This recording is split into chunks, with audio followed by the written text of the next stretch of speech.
All right, the Republicans are in a full-on free fall.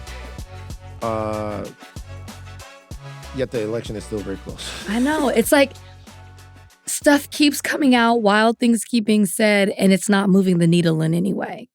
Trump is selling $100,000 watches.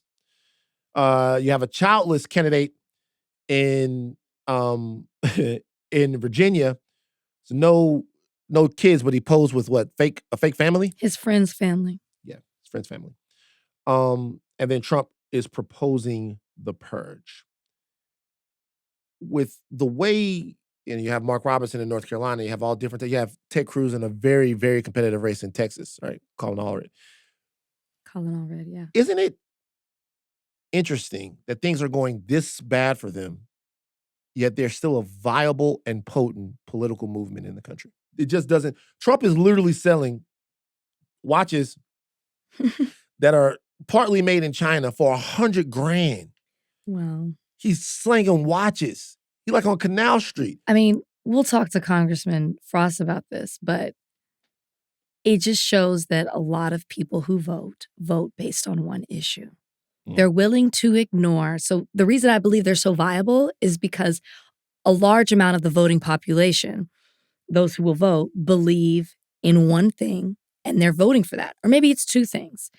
I think they're willing to ignore everything in order to push their agenda forward or whatever that one issue is that they're standing on. I think that's changing with these newer generations that are coming up. But right now, I do think that, like the people that I know, certain people that I know that really do vote for Trump, it's like a one issue. It's one thing. What's their issue?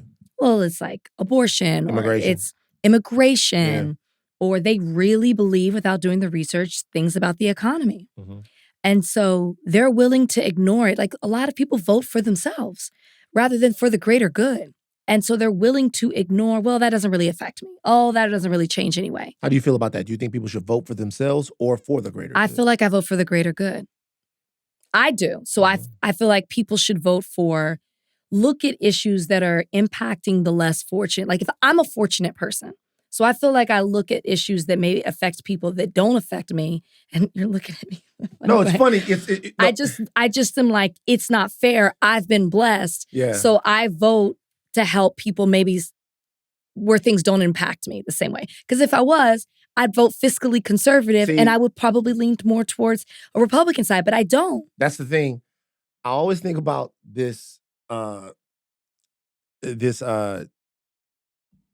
passage that Noam Chomsky wrote in Requiem for the American Dream. And I think about that every time around the time taxes come. And he says, if we lived in a truly patriotic society, then tax day would be a day of celebration. It would be a day that you pay into public works and municipalities, and it would be a day that you pay into all of these things, and you would be happy to give this money up so that it would go to other these things. And boy, this year when they took that chunk out of my motherfucking ass, I was like, Chomsky, Chomsky, Chomsky, Chomsky, this is what I believe. I don't think you have to be happy, but you do it still. I don't know if you have to be happy, but it's not a tithe. This is what I would say. What I would say is I personally think that the taxes that we pay are plentiful. And I think that if we defunded the military industrial complex and audited the military in a way that we were able to come up with money and to be able to move money around and reprioritize some things, we could pay for all of the things that we need to do. But I have no problem with that. That's why I asked you the question. I was like, for people that do like vote for themselves, I think it's sometimes easier to do that if you don't have any connection to people who are without or are suffering or need help. Yeah.